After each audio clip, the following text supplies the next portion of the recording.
Ano pangalan? Yun po. John, isasama kita sa vlog ko Thank you.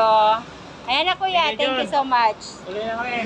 At yun nga mga guys, napakaswerte namin ngayong araw na to dahil bukod sa nasabit na yung sasakyan namin, naplatan pa kami ng gulong. Dumaan nga kami guys sa isang vulcanizing shop dito banda sa may Vista Mall Taguig para magpa-vulcanize ng aming gulong. Kasi as in flat talaga siya guys, hindi na siya makatakbo. Kaya ang ginawa namin, naghanap kami dito at meron naman kaming nakita dito lang sa tabi. Kaya nag-decide kami na ipagawa na siya dito sa tabi ng kalsada lang guys. Medyo malapit lang kaya nakapag-parking kami kaagad. At ito nga, nakilala namin si Kuya Jun. Siya yung mag-vulcanize ng gulong namin na flat.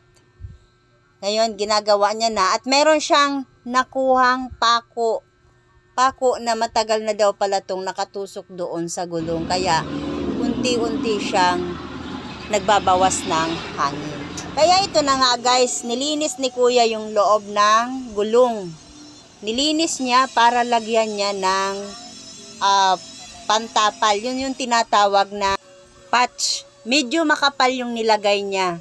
Hindi daw siya masyadong manipis.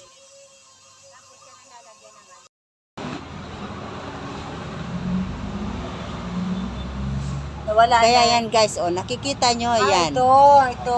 Yan. Na Yan yung maliit na yan. Tusok yan. Yan yung nakatusok pako yung na nakatusok kuya. doon sa gulong. Kaya nagbabawas ng hangin. Ayun nga guys, nilinis niyang mabuti. Yan. Sa pamamagitan ng kanyang gamit, ayan, kinikis-kis niya yung gulong para pag nilagay niya yung patch at pandikit, mas maganda ang kapit. Hindi siya basta-basta matatanggal. At yun nga guys, nilinis na ni Kuya yung buong paligid ng gulong. Ayan. At yun nga guys, yan, nilagyan niya ng pampakapit yung gilid ng gulong para mas lalo siyang kumapit sa rim.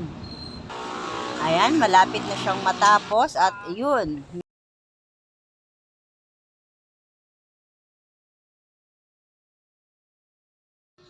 Nagtanong din pala si Kuya kung ilang pressure ng hangin ang ilalagay doon sa gulong. Ang sinabi namin is 35 kasi yun ang nakasanayan namin sa gulong namin sa bandang likod. At yun nga guys, since nakatapos na si Kuyang maglagay ng gulong sa rim, nalagyan na din ng hangin,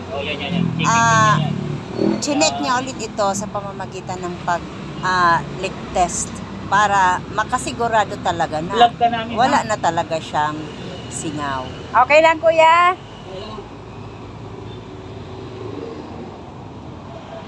Hindi na tayo maproblema niyan. Saan kaya nakuha yun, no? Kasalanan mo yung kalsada lang, no? Yung tao kasi pag nasigasaan, di ba may gulo? Oo. Bata yung gulo. Kaya siguro.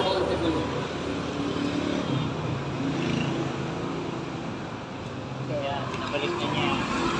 Nabalik na natin yung gulong. Yan guys. Yan, babalik na ni Kuya yung gulong.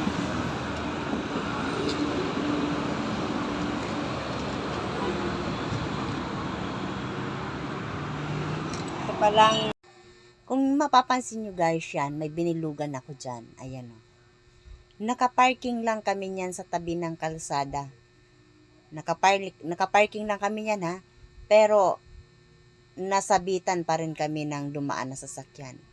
Ibig sabihin, kahit gaano ka pa kaingat, pag nandyan ang disgrasya, hindi mo talaga makokontrol yon. Kaya, doble ingat na lang talaga. Para malaman natin kung talagang okay na siya. Ayun. Ay, salamat.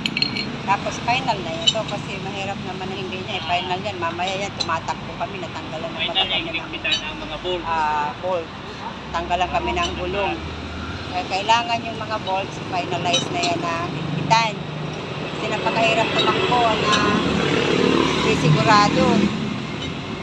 Napakadelikado. Kaya yun lang guys. May share ko ngayon. Thank you for watching. Thank you kuya!